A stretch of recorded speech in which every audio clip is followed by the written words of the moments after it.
Friends, स्वागत है आपका हमारे यूट्यूब चैनल जेके ट्रैकर पर। देखिए फ्रेंड्स, इस वीडियो के अंदर हम सामान्य अध्ययन के एमसीक्यूज़ वाली सीरीज़ का आज हम 24वां पार्ट करने वाले हैं, जिसमें हम जो प्रीवियस ईयर क्वेश्चंस हैं उनको अभी हम कर रहे हैं और उसके साथ जो और प्रश्न बन सकते हैं उनसे रिलेटेड कुछ एक्स्ट्रा नॉलेज को भी हम यहाँ पर डिस्कस करते हैं। तो चलिए इस वीडियो को शुरू करते हैं। इन 30 में से आपके कितना स्कोर होता है कमेंट करके अपना स्कोर ज़रूर बताएँ। और ये सभी प्रश्न एज इट इज़ एग्जाम में पूछे गए प्रश्न हैं। ठीक है फ्रेंड्स, देखिए पहला प्रश्न है आज का, निम्नलिखित में से कौन सी फसल खरीफ की फसल का उदाहरण है। देखिए रबी और खरीफ की फसल के ऊपर प्रश्न बनता है। खरीफ की फसल यहाँ पर पूछ रहा है, तो जो कपास है ये खरीफ की फसल है। खरीफ की फसल की बात करें तो इसको जून या जुलाई में इसको बोया जाता है और ठंडियों में यानी कि नवंबर दिसंबर में काट ली जाती है। प्रमुख खरीफ की फसल कौन कौन सी हैं, तो धान, गन्ना, तिलहन, ज्वार, बाजरा, मक्का, अरहर, मूंगफली, ये सभी कैसी हैं, ये सभी खरीफ की फसल है। और अगर रबी की फसल की बात करें तो देखिए मटर, चना और गेहूं ये रबी की फसल तो है ही है। इनके साथ सरसों, आलू, ये भी क्या है, रबी की फसल है। रबी की फसल को अक्टूबर नवंबर में बोया जाता है और मार्च उसमें इसको काट लिया जाता है। ठीक है, मार्च अप्रैल में। तो ये था फ्रेंड्स। ठीक है, अगला है हमारा, भारत की स्वतंत्रता के समय ब्रिटेन के प्रधानमंत्री कौन थे। देखिए जब भारत आज़ाद हुआ यानी कि 1947 में जो ब्रिटेन का प्रधानमंत्री था वो था क्लेमेंट एटली। ठीक है, और अगर प्रश्न बनेगा कि द्वितीय विश्व युद्ध के समय इंग्लैंड का प्रधानमंत्री कौन था, तो वो था विंस्टन चर्चिल। ठीक है, और जिसने सांप्रदायिक पंचायत का आयोजन किया था वो कौन था, वो था रैमजे मैकडोनाल्ड। ठीक है, तीसरा प्रश्न है, फोडोंग बौद्ध मठ किस राज्य में स्थित है। तो देखिए जो बौद्ध मठ है ये स्थित है सिक्किम में, और सिक्किम में एक और बौद्ध मठ भी है, आपको याद होगा रूमटेक जो मठ है वो कहाँ है, सिक्किम में है। ठीक है, ऐसे ही मठों के बारे में प्रश्न पेपर में बनते रहते हैं। ठीक है फ्रेंड्स, अगला है, दूमहल लोक नृत्य किस राज्य का है। तो दूमहल लोक नृत्य जो है यह जम्मू कश्मीर का लोक नृत्य है। ठीक है, ये आपको ध्यान में रखना है, दूमहल लोक नृत्य कहाँ का है, जम्मू और कश्मीर का। पांचवा प्रश्न है, भारत के राष्ट्रपति भवन का निर्माण किस वर्ष पूरा हुआ था। देखिए भारत का जो राष्ट्रपति भवन है रायसीना हिल्स में ये बसा हुआ है। ठीक है, और 1911 में जब राजधानी परिवर्तित की गई, यहाँ पर घोषणा की गई परिवर्तित करने की, और 11 से 1912 में राजधानी बन गई थी, तो 1912 में ही इसका निर्माण शुरू हो गया था। ठीक है, तो आपको ये तो याद रहेगा निर्माण कब शुरू हुआ, 1912 में। पूरा कब हुआ, पूरा हुआ 1929 में, ये पूरी तरीके से बनकर तैयार हुआ था। ठीक है, ये अभी आपको ध्यान में रखना है। और 1931 में इसको खोल दिया गया था, यानी कि यहाँ पर वायसराय ने रहना शुरू कर दिया था। सबसे पहला कौन सा वायसराय रहा होगा जो 1931 में राष्ट्रपति भवन के अंदर रहा, तो आपको पता है लॉर्ड इरविन का उस समय शासनकाल चल रहा था। दूसरी चीज़ फ्रेंड्स, देखिए राष्ट्रपति भवन से कुछ प्रश्न बनते हैं। सबसे पहले इसका वास्तुकार कौन था, तो एडविन लुटियन से इसका वास्तुकार था, और इसको 1950 तक वायसराय हाउस के नाम से जाना जाता था। ठीक है, अगर बात करें राष्ट्रपति हाउस के भवन के बारे में, तो इसके अंदर लगभग 340 कमरे हैं यहाँ पर, और इसके साथ ही जो इसमें मुगल गार्डन है, एक प्रश्न पेपर में पूछा गया था कि राष्ट्रपति भवन में जो मुगल गार्डन है उसको आम जनता के लिए कब खोला जाता है, तो प्रत्येक वर्ष उसको फरवरी के महीने में आम जनता के लिए खोल दिया जाता है। ठीक है, ये भी आपको ध्यान में रखना है।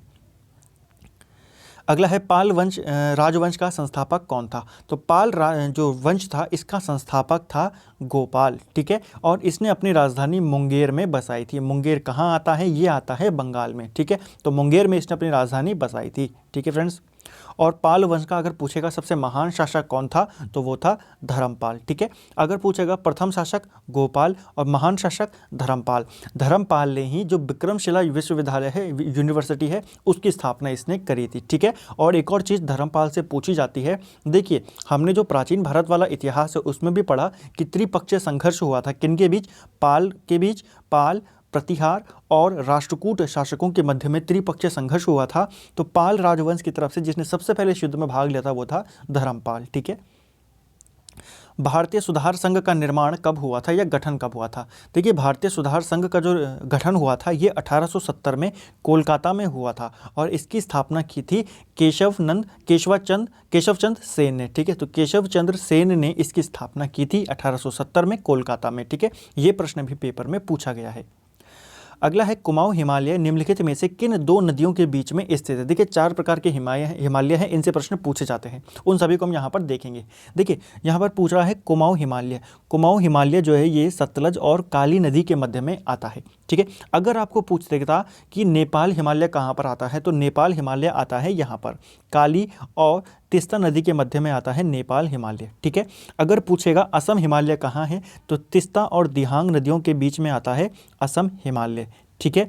और पूछ देगा पंजाब हिमालय कहाँ आता है, तो सिंधु और सतलज के बीच में आता है पंजाब हिमालय। तो ये चारों आपको याद रखना है। सतलज और काली के बीच में आता है कुमाऊं हिमालय। ठीक है। तो ये आपको याद रखना है, इनसे प्रश्न बनते हैं।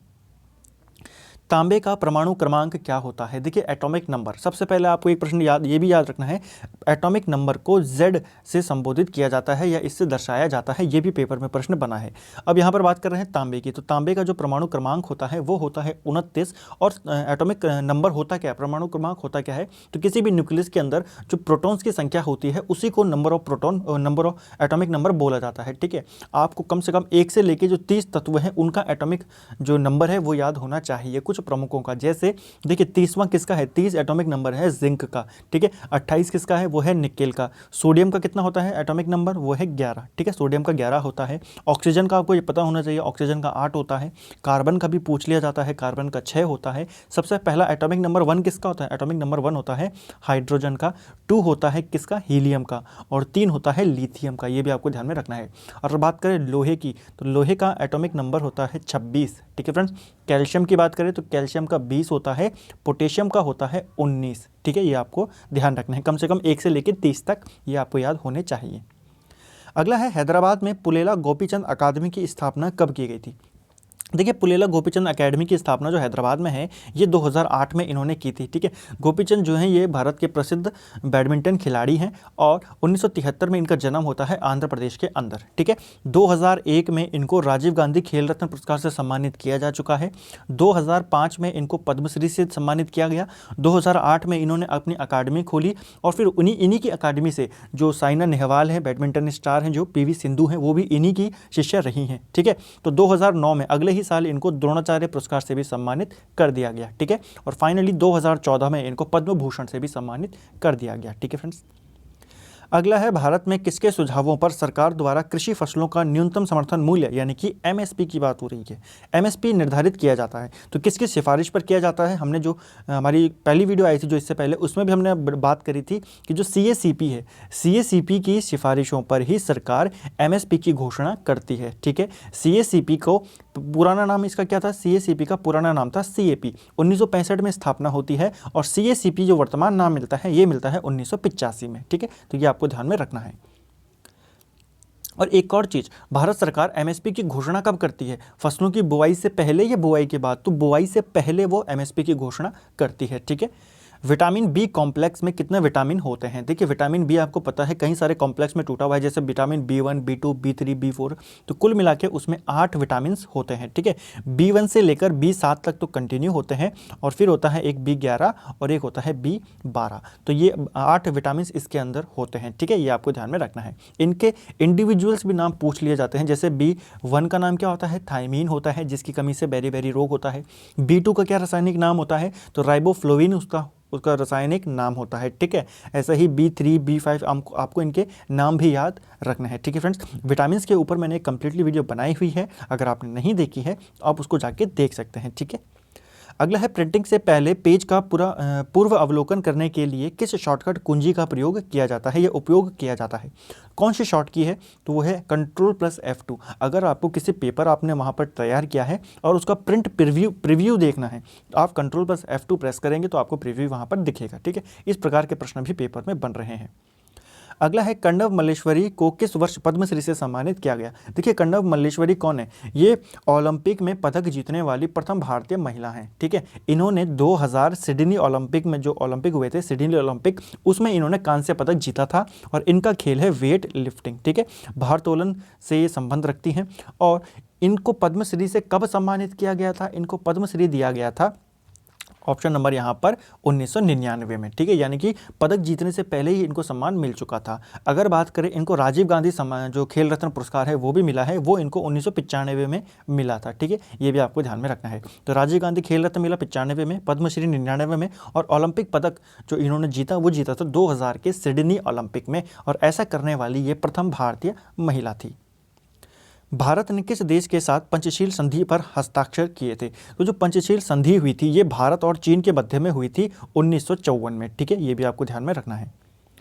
केंद्र शासित प्रदेश लद्दाख में कितने जिले हैं? देखिए, लद्दाख को जब से केंद्र शासित प्रदेश में बांट दिया गया है, लद्दाख और जम्मू कश्मीर को, तो इसके अंदर अब कितने जिले हैं? 2 इसके अंदर कुल जिले हैं। कौन कौन से जिले हैं?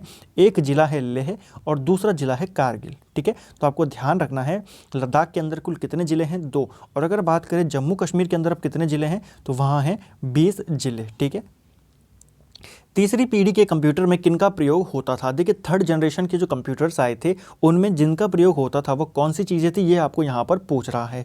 तो इंटीग्रेटेड सर्किट्स का उसमें प्रयोग होता था, यानी कि आईसी चिप्स का प्रयोग होता था। अगर आपको प्रश्न आएगा कि आईसी चिप्स जो होती थी इनका आविष्कार किसने किया, तो ये किया था जैक किल्बी ने। ठीक है, तो जैक किल्बी ने इसका आविष्कार किया था। अगर बात करें VSLI तकनीक का, तो ये प्रयोग हुई थी जो चौथी पीढ़ी के कंप्यूटर थे उनमें। अगर बात करें निर्वात नलिकाओं का, यानी कि वैक्यूम ट्यूब का, तो ये जो पहली पीढ़ी के कंप्यूटर थे उनमें इनका यूज़ किया गया था। और अगर हम ट्रांजिस्टर की बात करें तो ये दूसरी पीढ़ी के कंप्यूटर में इनका प्रयोग किया गया था। ठीक है, तो ये आए थे हमारे पहली पीढ़ी में, ये दूसरी पीढ़ी में, ये आए तीसरी पीढ़ी में और ये आए थे चौथी पीढ़ी में। ये आपको ध्यान में रखना है। और पांचवी पीढ़ी में क्या है? फिर पांचवी पीढ़ी में आर्टिफिशियल इंटेलिजेंस यहाँ पर आ गई। ठीक है, विष्णु भगवान के 5वें अवतार को किस रूप में जाना जाता है? देखिए, भगवान विष्णु के 10 अवतार माने जाते हैं और इनमें से जो 5वां अवतार है, ये पेपर में प्रश्न पूछा गया है, वो थे वामन अवतार। ठीक है, अगर इनके हम 10 अवतारों को देखें तो सबसे पहले कौन थे? मत्स्य अवतार, फिर थे कुर्म अवतार, फिर तीसरे नंबर पर वराह अवतार, चौथे पे नरसिंह,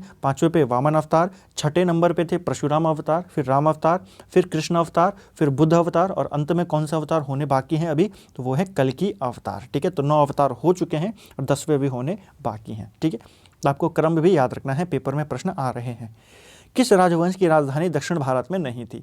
तो देखिए, इनमें से कौन सा वंश ऐसा है जो दक्षिण भारतीय वंश नहीं है? तो हम पहले भी ऊपर पढ़ चुके हैं, पाल राजवंश की राजधानी मुंगेर यानी कि बंगाल में थी। तो पाल राजवंश दक्षिण भारतीय राजवंश नहीं है, तो ऑप्शन बी इसका राइट आंसर हो जाएगा।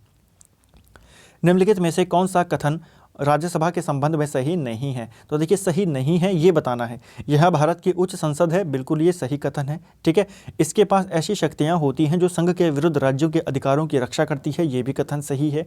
यह धन विधेयक में संशोधन कर सकता है, ये कथन पूरी तरीके से गलत है। तो ऑप्शन सी इसका राइट आंसर होगा, क्योंकि हमें गलत कथन को ही पहचानना था। ये धन विधेयक में संशोधन नहीं कर सकता है, ये केवल सिफारिश कर सकता है और उन सिफारिश को मानने के लिए लोकसभा बाध्य नहीं है। अगर लोकसभा का मन होगा तो वो मानेगी, नहीं तो ज़रूरी नहीं है कि जो ये सिफारिश करे उन्हें मानना ही पड़ेगा। ठीक है, तो आपको ये भी ध्यान में रखना है, ये लोग धन विधेयक के ऊपर ये कुछ भी नहीं कर सकता। ठीक है, और 14 दिन से अधिक तो अपने पास रोक भी नहीं सकता। इसके 12 सदस्यों को राष्ट्रपति द्वारा नामित किया जाता है, बिल्कुल नामित किया जा सकता है। और कहाँ से ये प्रावधान आया है कि 12 सदस्यों को नामित करेगा? अलग अलग क्षेत्रों से, कला के क्षेत्र से या अलग अलग क्षेत्रों से, तो वह है आयरलैंड के संविधान से। ठीक है, भूमि का वह भाग जो लगभग चारों ओर पानी से घिरा होता है लेकिन एक ओर से मुख्य भूमि से जुड़ा होता है, क्या कहलाता है? तो वो कहलाता है प्रायद्वीप। ठीक है, इसीलिए यूरोप को महाद्वीप या प्रायद्वीपों का महाद्वीप बोला जाता है। ठीक है फ्रेंड, क्योंकि वहाँ जो देश हैं वो लगभग चारों तरफ से या तीनों तरफ से पानी से घिरे होते हैं और एक तरफ से मुख्य भूमि से जुड़े होते हैं। तो वही यहाँ पर बोल रहा है कि लगभग चारों या फिर 3 यहाँ पर आप बोल सकते हो, और एक तरफ से भूमि से जुड़ा रहे उसी को हम प्रायद्वीप बोलते हैं।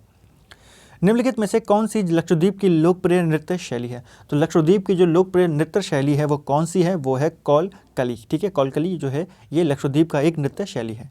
इनमें से किस भारतीय क्रिकेटर ने एक विश्व कप में सर्वाधिक रन बनाए हैं? तो देखिए, ये बहुत ही इंपॉर्टेंट क्वेश्चन है और अभी ये CHSL के एग्जाम में आया था, 2020 में हुआ है। ठीक है, अक्टूबर नवंबर में।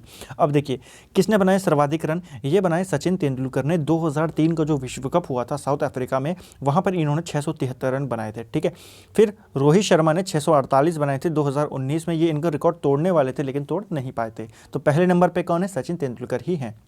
सतलुज नदी किस दर्रे से होकर भारत में प्रवेश करती है? तो जो सतलुज नदी है ये कौन से दर्रे से होकर भारत में आती है? ये आती है शिपकिला दर्रे से, और शिपकिला दर्रे की जो लोकेशन है वो है हिमाचल प्रदेश के अंदर। ठीक है, ये आपको ध्यान में रखना है। माइक्रोसॉफ्ट एक्सेल सीट में किसी भी सूत्र के प्रयोग से पहले किस चिन्ह का प्रयोग किया जाना अनिवार्य है? देखिए, अगर आपने माइक्रोसॉफ्ट की एक्सेल सीट में कार्य किया होगा तो कोई भी फॉर्मूला लगाने से पहले वहाँ पर इक्वल टू का साइन लगाना होता है। ठीक है, अगला है भारत में पिन कोड कब शुरू किया गया? तो भारत में पिन कोड की शुरुआत की गई थी 1972 से। ठीक है, अगला है मटकी निम्नलिखित में से किस राज्य का लोकप्रिय लोक नृत्य है? तो लोक नृत्य जो है ये मटकी एक है और किस राज्य का है ये यहाँ पर पूछ रहा है, तो ये है मध्य प्रदेश का। ठीक है, MP का। चंद्रमा किस प्रकार के पिंड का उदाहरण है? तो चंद्रमा जो है ये अदीप्यमान जो पिंड है उसका उदाहरण है, यानी कि इसका खुद का कोई प्रकाश नहीं होता है, लेकिन जब इस पर प्रकाश डाला जाता है तो ये चमकता है। ठीक है, दीप्तिमान कौन होते हैं? जिनका अपना प्रकाश होता है। ठीक है, और अदीप्यमान जिनका अपना कोई प्रकाश नहीं होता, जैसे मेज होता है ना, टेबल है, टेबल कब हमें दिखाई देती है? जब हम उसके ऊपर प्रकाश डालें, नहीं तो उसका कोई अपना प्रकाश नहीं है, तो वही है अदीप्तिमान। ठीक है, अंतर्राष्ट्रीय टेस्ट क्रिकेट में कितने भारतीय गेंदबाजों ने हैट्रिक लगाई है? ये भी अच्छा क्वेश्चन है। देखिए ये पेपर में आ चुका है, कितने भारतीय गेंदबाज हैं जिन्होंने हैट्रिक ली है टेस्ट क्रिकेट के अंदर? तो इनकी संख्या है 3। कौन कौन है? सबसे पहले हरभजन सिंह ने 2001 में ऑस्ट्रेलिया के खिलाफ हैट्रिक ली थी। फिर दूसरे नंबर पर आते हैं इरफान पठान। ठीक है, इरफान पठान ने 2006 में पाकिस्तान के विरुद्ध हैट्रिक ली थी। और फिर आते हैं 2019 में जसप्रीत बुमराह ने वेस्टइंडीज़ के खिलाफ हैट्रिक ली थी। तो 3 गेंदबाज हैं जिन्होंने टेस्ट क्रिकेट में हैट्रिक ली है भारतीय। ठीक है फ्रेंड्स, मुंह का पीएच मान कितने से कम होने पर दांत खराब होने लगते हैं? तो ये सही जवाब है 5.5। अगर 5.5 पीएच मान से कम होने लग जाए हमारे मुंह का, तो क्या होगा? हमारे दांतों में जो सड़न शुरू होगी वो शुरू हो जाएगी। ठीक है, तो दांत खराब होने वहाँ पर शुरू हो जाएंगे अगर पीएच मान 5.5 से कम होने लग जाता है। ठीक है फ्रेंड्स, तो फ्रेंड्स ये थे हमारे एमसीक्यू सामान्य अध्ययन की सीरीज़ का 24वां पार्ट। उम्मीद है आपको प्रश्न अच्छे लगे होंगे। सभी प्रश्न पेपर में आ चुके हैं, उनसे रिलेटेड हमने बहुत सारे अच्छे अच्छे क्वेश्चंस को देखा। ठीक है, उम्मीद करता हूँ आपको वीडियो पसंद आया होगा। ठीक है, वीडियो पसंद आता है वीडियो को लाइक ज़रूर करें, शेयर ज़रूर करें, और चैनल को अगर अभी तक सब्सक्राइब नहीं किया है तो सब्सक्राइब ज़रूर करें। थैंक यू फ्रेंड्स, और अपना स्कोर कमेंट ज़रूर करें। Thank you friends.